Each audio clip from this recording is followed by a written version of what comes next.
निर्जीव किताबका पानाहरूले इतिहास बोल्छ, वर्तमान लेख्छ अनि भविष्य देख्छ। खोज्नेहरूले तिनै किताबभित्र आफूलाई भुल्छ, संसार डुल्छ अनि आकाश छुन्छ। ओहो, त्यसैले हामी भन्छौं किताब बोल्छ।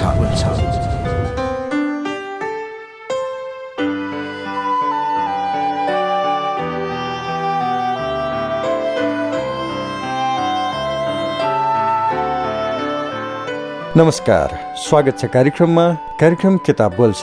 कार्यक्रम किताब बोल्छ समाजले निकै रुचाएको, चर्चा परिचर्चा भइरहेको महत्त्वका विषय केन्द्रित पुस्तक वाचनकै माध्यमबाट तपाईलाई सुनाउने कार्यक्रम हो। कार्यक्रम किताब बोल्छ प्रत्येक साँझ 4:45 बजे प्रसारण हुन्छ र यसको पुनः प्रसारण बिहान 12:15 बजे तपाईँ सुन्न सक्नुहुन्छ। कार्यक्रम किताब बोल्छमा हामी वाचन गर्दैछौँ नेपाली क्रान्ति र गणेशमान सिंह। हरिगौतमद्वारा लिखित यो पुस्तक ओरिएन्टल पब्लिकेसन काठमाडौँले प्रकाशित गरेको हो। यस पुस्तकको भूमिकामा उल्लेख भएका केही शब्द जोडौं। इतिहास भनेको कथा वा दन्ते कथा मात्र होइन, यो सदैव एक जीवन्त तत्त्व हो र यसको श्वास प्रश्वास अटुट रूपले राष्ट्र रहन्जेल चलिरहन्छ। इतिहासको श्वास प्रश्वास चलुन्जेल राष्ट्र जीवित रहन्छ। त्यसैले म विश्वस्त छु राष्ट्रलाई सदा जीवन्त राख्ने कार्यमा नयाँ समयले हाम्रा विद्यालयका महाविद्यालयका विद्यार्थीले अनिवार्य पाठ्यक्रमकै स्तरमा राखी यस्ता कृति पढाउनु पर्छ। यति महत्त्वपूर्ण पुस्तक नेपाली क्रान्ति र गणेशमान सिंह, अनि यही पुस्तकबाट अर्को अंश आजको कार्यक्रममा जोड्दैछु। कार्यक्रम किताब बोल्छमा हामी चर्चा गर्दैछौँ चक्रव्यूहमा क्रान्तिको सन्दर्भमा। अब थप कुरा जोडौं। देशमा पटक पटक यस्ता घटनाले नेपाली राजनेता र भारतीय नेताका धारणा बुझ्न अझ सजिलो भएको छ। यस्तो किन भयो भनेर जवाहरलाल नेहरूका विचारले केही प्रश्न पारेको छ। जति बेला ब्रिटिसले नेपाललाई संरक्षित राज्यको रूपमा मान्दथे, तर भारतीय नेताले यसको अझ एक कदम अघि बढेर तिनीहरूका नजरमा नेपाल भारतको एक भाग थियो भन्ने बुझ्न थाले। यस विषयमा पुष्पलाल नेपालको राष्ट्रियताबारे भन्छन्, नेहरूले आफ्नो भारतको खोज नामक पुस्तकमा लेखेका छन्, उत्तर पूर्वी सिमानामा रहेको नेपाल नै भारतको एकमात्र सच्चा स्वतन्त्र राज्य हो। निसन्देह यो उनको गजबको खोज थियो। उनको नजरमा नेपाल एक स्वतन्त्र सार्वभौम सत्ता सम्पन्न देश नभई भारतको एक राज्य थियो। त्यस्तो उच्चस्तरीय राजनीतिज्ञको त यो दृष्टिकोण हुन सक्दछ भने आजसम्म भारतीय जनता यस्तो गलत सोचाइको वशीभूत हुनु कुनै आश्चर्यको कुरा होइन। यी माथि उल्लेख गरिएका कुराले क्रान्ति र परिवर्तन जस्ता कुरा स्वतः ओझेलमा पर्न गए। यहाँ राष्ट्रियता नै सङ्कटमा पर्न सक्ने सम्भावना देखिन्छ। त्यसैले यति बेला बीपीले भनेका कुरा उचित लाग्छन्। राष्ट्र, राष्ट्रियता र प्रजातन्त्र जस्ता कुरामा कसैसँग सम्झौता हुन सक्दैन। राष्ट्रभन्दा ठूलो अरू केही हुन सक्दैन। जति बेला देश सङ्कटमा पर्छ त्यस बेला राष्ट्र निर्मातालाई सम्झनु श्रेयस्कर हुनेछ। यस विषयमा उनी भन्छन्, काहीँ लागेका राजाका मूर्तिलाई टल्काएर तिनले बनाएको यो देशको रक्षा गर भन्नुपर्ने अवस्था नआउला भन्न सकिन्न। भाषा संस्कृतिको सङ्कटमा पनि हिजोको विरासतलाई देखाएर भाषा संस्कृतिको सुरक्षामा लाग्नुपर्ने अवस्था हुन सक्छ। कहिलेकाहीँ क्रान्तिले पनि गलत बाटो लिन सक्छ। त्यसलाई सही बाटोमा ल्याउन हिजोका विरासत देखाई जनतालाई साहित्य र संस्कृतिको अडेस नलगाई अर्को विकल्प छैन। यदि कसैले कुनै देशको अस्तित्व समाप्त गर्नु नै छ भने उसले त्यो देशको भाषा, साहित्य, धर्म, संस्कृतिमाथि प्रहार गर्ने नीति लिएको देखिन्छ।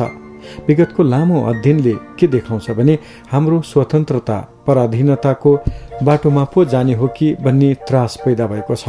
यदि राष्ट्रियता खतरामा पर्यो भने राष्ट्र नै खतरामा पर्न सक्छ। त्यसैले राष्ट्र र राष्ट्रियता भन्दा स्वतन्त्रता ठूलो होइन भन्ने कुरा राजनीति गर्नेले बुझ्नुपर्छ। तर पञ्चायती व्यवस्था लागू भएपछि राजाको झुकाव पाकिस्तान र चीनप्रति देखियो।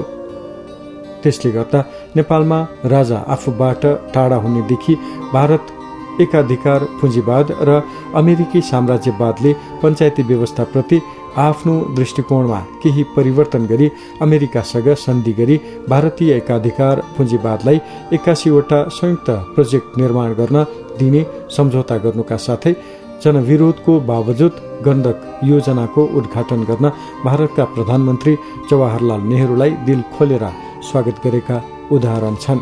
सन् 2002 सम्म नेपालका सामग्री भारत र सिक्किम जान्थे, तर उद्योग नै बन्द भएपछि नेपाली बजार क्रमशः धराशायी भयो। यसको कारण भनेको नवउदारवाद र गैर सरकारी संस्थाले समाज जकडिनु हो।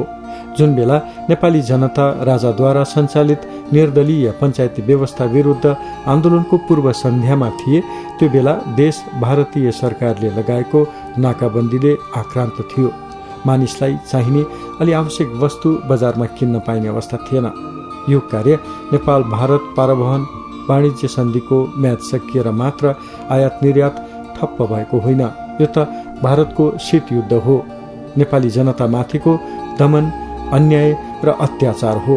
तर त्यो बेलाको सरकार एकोहोरो भारतीय पक्षलाई दोषारोपण गरिरहेको थियो। हुन सक्छ शासक वर्गको लापरवाहीका कारण समयमा सन्धि सम्झौता अध्यावधिक नगरेर त्यस्तो भएको होला। तर त्यति बेलाको रहस्य के थियो भने नेपालले भारतीय सुरक्षा छाता छोडेर चिनिया सुरक्षा छातामा पस्न खोजेकाले यो अवस्था सिर्जना भएको कुरा पर्यवेक्षक बताउँछन्। यसमा अर्को विचारणीय कुरा के छ भने नेपालले आन्तरिक सुरक्षाका लागि भारत बाहेक अन्य देशबाट हतियार ल्याउन पाउने छैन भन्ने सन् 1950 को सन्धिमा उल्लेख भए अनुसार नै यस्तो भएको हो। त्यो बेला नेपालले आफ्नो सुरक्षार्थ चीनबाट हात हतियार ल्याउनुको रहस्य के हो त्यो पनि बुझ्नु जरुरी छ। कुनै पनि भूपरिवेष्टित राष्ट्रले प्रयोग गर्ने आवागमन, व्यापार तथा पारवहन सम्बन्धी नियम स्वतः नवीकरण गरिनुपर्छ भन्ने अन्तर्राष्ट्रिय कानूनमा उल्लेख छ। त्यसैले भारतले नेपाल भारत सन्धिलाई नवीकरण नगरेर यस्तो अप्ठ्यारो भएको हो। भूपरिवेष्टित राष्ट्रले समुद्रसम्म निर्वाध रूपमा आवत जावत गर्न पाउनुपर्छ भन्ने मान्यताका आधारमा नेपालले गरेको जिकिर ठिक हो, तर भारत सरकार यो मान्ने पक्षमा रहेन। उसको एउटै स्वार्थ हो नेपाल भारतीय सुरक्षा अन्तर्गत रहनुपर्छ। अहिले पनि यस्ता आवाज सुन्न पाइन्छ। अर्कातिर नेपाली जनता सरकारको विरुद्धमा सडकमा थिए। त्यसैले भारत सरकारसँग श्री 5 को सरकारले वार्ता गर्ने वातावरण बनाउन सकेन। साथै नेपाल भारत पारवहन सम्बन्ध अवरुद्ध भई नेपालले एकपक्षीय किसिमले मार्च 1989 देखि 1 वर्ष 3 महिनासम्म पेट्रोलियम पदार्थ लगातार आवश्यकीय वस्तु आयातमा रोक लगाएको अवस्थामा नेपाल सरकारले पनि चीनबाट तेल ल्याउने काम गर्यो र देशभित्र पेट्रोलियम पदार्थको खोजी कार्य समेत तीव्र बनायो। त्यो बेला नाकाबन्दीको विषयलाई नेपाली कांग्रेस लगायत आन्दोलनकारी शक्तिका तर्फबाट समर्थन गरे जस्तो देखिन्थ्यो, किनकि विरोध नगरे पञ्चायतको समर्थन गरे जस्तो देखिने अवस्था थियो। त्यसबेला नेपाली कांग्रेसका कार्यवाहक सभापति कृष्णप्रसाद भट्टराईले बीबीसीसँग अन्तर्वार्ता दिँदै भनेका थिए, अहिलेको जटिल समस्या प्रजातन्त्रको पुनर्स्थापनापछि तुरन्त समाधान हुनेछ, त्यसपछि अरू समस्या समाधान गर्ने हाम्रो प्राथमिकता हुनेछ। त्यसमा नेपाल भारत पारवहन सन्धि नियमित गर्ने र जनताका यावत समस्या समाधान गरिनेछन्। नभन्दै सन् 1990 को जनआन्दोलन सफल भएपछि अन्तरिम सरकारका प्रधानमन्त्री कृष्णप्रसाद भट्टराईले सन् 1990 मा यस सम्बन्धी नयाँ सन्धि सम्झौता नहुन्जेलसम्म उपरोक्त अन्तरिम व्यवस्था अन्तर्गत दुई देशबीच व्यापार पारवहन पूर्ववत सञ्चालन हुने जानकारी दिए। 2046 सालमा बहुदलको पुनर्स्थापना भएर नयाँ सरकार बनेपछि अन्तरिम सरकारका प्रधानमन्त्री कृष्णप्रसाद भट्टराई र उद्योग मन्त्री शाहना प्रधान सन् 1990 जुन 8 का दिन भारतको त्रिदिवसीय भ्रमणका लागि दिल्ली पुगे। त्यस अवसरमा दुवै देशका प्रधानमन्त्रीले विज्ञप्ति प्रकाशित गरेका थिए। उक्त विज्ञप्तिमा भनियो, प्रतिरक्षा, आर्थिक, इन्धन आपूर्ति, भारतीय नागरिकलाई श्रम स्वीकृति र तिनका शिक्षकको सेवा शर्त लगायतका महत्वपूर्ण विषयमा भारतीय स्वार्थ एवं संवेदनशीलतालाई प्राथमिकता दिने आशयको वचनबद्धता प्रकाशित भयो। यसको परिणामले नेपालको राष्ट्रियता र बजार अर्थतन्त्र भारतको हातमा पुगेको निश्चित भयो। यही सन्धिका कारण नेपालमा खुला बजार अर्थतन्त्रले प्रवेश पायो, जुन कुराले नेपालमा खुल्लम खुल्ला पुँजीवादी अर्थव्यवस्था, प्रगतिशील बहुराष्ट्रिय कम्पनीका एजेन्टहरू आफ्नो हैकम चलाउन थाले। यहाँ जति प्रगतिशील कुरा गरे पनि यसको मूल रहस्य भनेको भारतले आफ्नो बजार विस्तारका क्रममा व्यापारिक गतिविधिलाई सुनिश्चित गरेर त्यस मुलुकमा रहेको कच्चा पदार्थका साथै प्राकृतिक स्रोतमाथि कब्जा जमाउन र अन्य मुलुकलाई व्यापारिक र आर्थिक रूपले छिर्नबाट रोक लगाउनु नै हो। बजार जसको हातमा हुन्छ अर्थतन्त्र पनि उसैको हातमा हुन्छ भन्ने प्रमाण हो यो।